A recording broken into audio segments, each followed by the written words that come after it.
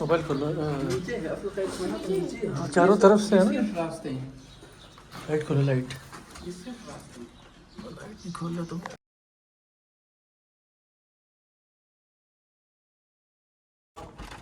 اب آپ پیچھے آئیے، علی مدد اب آپ کا وہ پیٹ چل جائے گا، پیچھے آئیے۔ آگے نہیں راستہ نا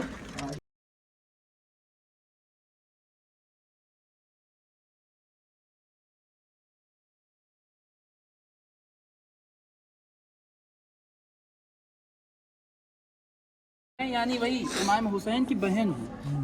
متوکل نے کہا بھائی ان کو انتقال ہوا تو زمانہ ہو گیا ہے، اب تم کیسے دعویٰ کر رہی ہو؟ تم کیسے ان کی بہن ہو سکتی ہو، امیر المومنین کی بیٹی ہو سکتی ہو؟ اس نے کہا بھائی اگر تمہارے پاس کوئی دعویٰ دلیل ہو تو بیان کرو، وإلا میں یہ دعویٰ کرتی ہوں، اور چونکہ میں عورت ہوں لہذا میری باتیں لوگوں تک نہیں پہنچی۔ ہر ایک پریشان ہوا کہ اب کیا جواب دے۔ اب یہ ہوا کہ علی نقی کے علاوہ اس مسئلے کو کوئی حل نہیں کر سکتا۔ امام علی نقی علیہ الصلوۃ والسلام کو بلایا گیا۔ امام نے کہا نہیں، زینب بنت علی اس دنیا سے جا چکی۔ اس نے کہا کوئی دلیل ہو تو پیش کر دوں۔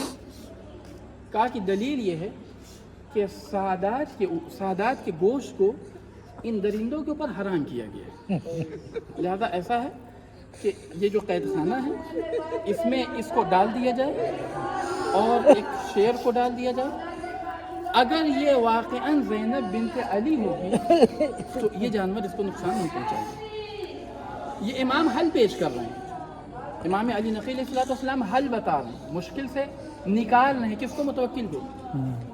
خیر جیسا یہ حل پیش کیا وہ اس نے گریہ کر کے کہا کہ نہیں میں جھوٹ بول رہی تھی، میں وہ زینب بنت علی نہیں ہوں۔ دیکھیں امام نے حل پیش کیا، امام نے تبلیغ کی، امام نے دین کی حفاظت کی، لیکن ظالم ہمیشہ تاک میں رہتا ہے۔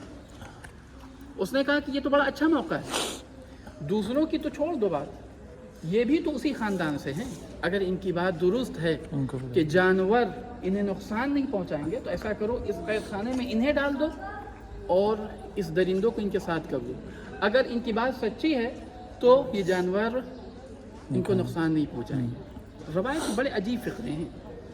روایت کہتی ہے کہ جس وقت امام کو وہاں ڈالا گیا اور شیر کو امام کے ساتھ کر دیا گیا، جتنی دیر شیر امام کے پاس رہا ہے امام کے سامنے اپنا سر تک نہیں اٹھایا، بار بار اپنے چہرے کو امام کی جو ہے قدموں کے اوپر رکھ دیتا تھا اور زبان بے زبانی یہی کہتا تھا کہ انسان آپ کی منزلت پہچانے یا نہ پہچانے، ہم جانوروں کو آپ کی بڑی اچھی معرفت ہے۔ اس قضیے کو دیکھ کر متوکل پریشان ہو گیا۔ وہ کہتا ہے کہ اگر یہ قضیہ باہر تک چلا گیا تو لوگ ان کی خلافت کے دعوے دار ہو جائیں گے، انہیں حاکم بنانے لگیں گے، لہذا شدت کے ساتھ لوگوں کو منع کیا کہ خبردار یہ واقعہ باہر تک نہ پہنچنے پائے۔ لیکن بہرحال ہر طرح کے چاہنے والے بھی رہتے ہیں، یہ واقعہ باہر تک پہنچا اور لوگ اس بات کے کہنے کے اوپر مجبور ہوئے کہ واقعاً اور حقیقتاً یہ رسول کے نمائندے اور جانشین اور خلیفہ ہیں کہ جو ہمیشہ دین کے لیے اور دین کے کام کے لیے آگے رہتے ہیں۔ اس سے کوئی مطلب نہیں ہے کہ کس کی مدد ہوگی، ظاہراً مدد متوکل کی ہو رہی ہے، اس کی حکومت کی مدد ہو رہی ہے، لیکن چونکہ ظاہراً اس کی مدد ہو رہی ہے لیکن حقیقتاً دین کی مدد، حقیقتاً دین کی حفاظت ہے۔ ہم تشدد برداشت کریں گے، ہم قید برداشت کریں گے، ہم سب کچھ برداشت کریں گے۔ اور جیسا کہ ذکر کیا کہ ناموس جیسی چیز، آپ صرف تصور کریے، ابھی بہت بڑا مجمع نہیں ہے یہاں کے اوپر، کتنے لوگ ہیں؟ مشکل سے 50 لوگ، 60 لوگ، 70 لوگ، اور کسی ایک خاتون کو وہاں پہ لائے اور 2-4 افراد سب کے سامنے اس کو مارنا شروع کریں، اس کی کیا ہتک ہوگی، اس کی کیسی بے حرمتی ہوگی۔ اب اگر آپ اپنے ذہن میں یہ تصور لے آئیں اور اب تصور کیجئے 200 300 400 500 نہیں، پورا مدینہ اکٹھا ہے، درمیان میں جناب فاطمہ زہرا صلی اللہ علیہ وسلم، کوئی کوڑے مار رہا ہے، لیکن دین کی حفاظت کے لیے امیر المومنین علی بن ابی طالب